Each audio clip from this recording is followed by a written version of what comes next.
Hello guys, mag-explore tayo ngayon using AI Generative. So yan, isa-select natin yung gusto natin lagyan ng object. So lagyan natin ng house, then generate, then check natin. So yan, meron tayong mga option dyan.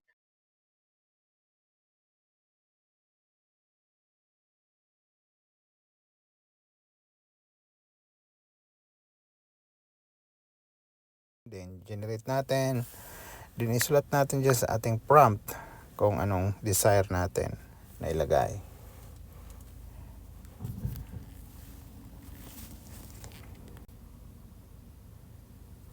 So yan guys, maglalagay na tayo dyan ng picture ng tao. Ilagay natin woman, example.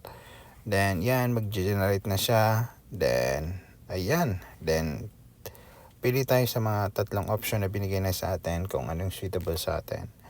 Then dito naman maglagay tayo ng picture ng man para equal. Then maglagay tayo dyan ng man, then generate. Then hintayin natin na mag-generate. Then meron tatlong option na bibigay sa atin, so magpipili lang tayo. So yan ang ilagay natin. Then yun ang after, before and after.